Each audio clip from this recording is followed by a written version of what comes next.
Tom from the Metalheadz show here, and I'm on the phone with Joakim of Sabaton. How are you today? Very good, thank you. You just told me you had food poisoning a few days ago. Are you all recovered? Yeah, I think so. I guess we'll find out when I have my next meal, if you know what I mean. So you guys have a new album coming out on the 16th of May. It's called Heroes. First of all, can you give me some of the basics about the album, how long it took you to write, where it was recorded, and who produced it? Well, we actually started to gather ideas for the song, maybe 2 years ago for this album. But as usual, we stopped heavy touring and only did a few shows since September last year. And during that time, I was basically locked in the studio 16 hours a day, writing and collecting all of these ideas and turning them into songs. And we started recording it in Studio Abyss with Peter Tekgren on the 2nd of January or 3rd of January, I believe, and we were done in the 10th of February. We don't really believe in long studio sessions. So it's the first album to feature your new drummer, Hans.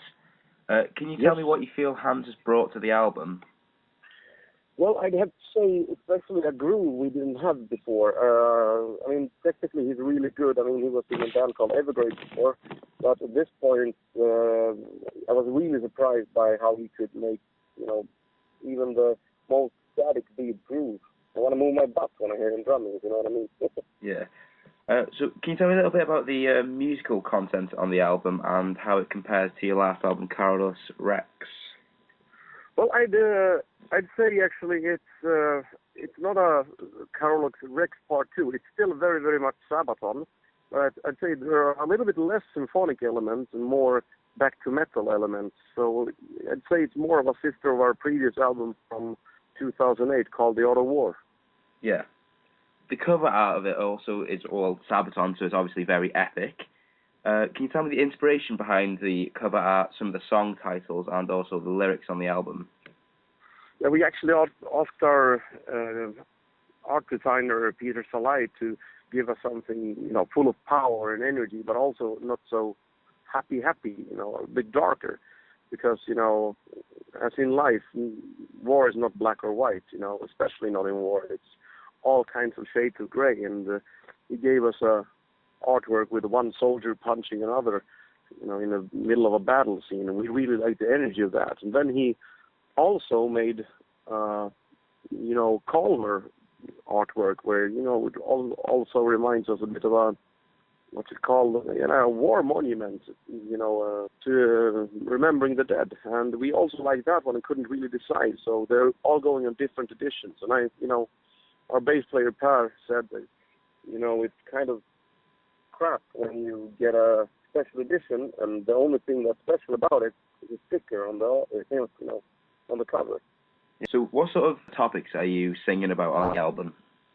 We're focusing on military history as we usually do, but we've chosen to zoom in on individuals or, small groups instead of big-scale battles in this one. And, in a sense, I can tell you about one guy called Witold Pilecki. He's a Polish soldier, and he hears rumors about what's going on in Auschwitz, and nobody believes him when he tells the story. So what he does is he fakes his papers. So, it looks like he has Jewish ancestry, and what happens is he makes sure he gets caught and sent to Auschwitz. He spends 2.5 years in Auschwitz on purpose, gathering evidence and organizing the resistance. And then he runs away and writes a report about that. Okay. And, this goes on, and those are the kinds of stories we're telling on this album. Sounds awesome. So what's your personal favorite song on the album, then? What should your fans be most excited for? Oh, it's a really tough one, It's like asking me which of one of my babies are my favorite child, lyrically. And, the story we're telling, I do think that the one I just told you about, that's probably one of the strongest stories on the album. Because I didn't write history, so I can look at that from an objective point of view. Musically, I think I'm too close to it right now to make that judgment. Okay. So would you encourage the fans to look into the songs and look at the lyrics and try and figure out the stories behind them? Yes, I would very much so. We have a little notes next to every song about, who they're about and what they did.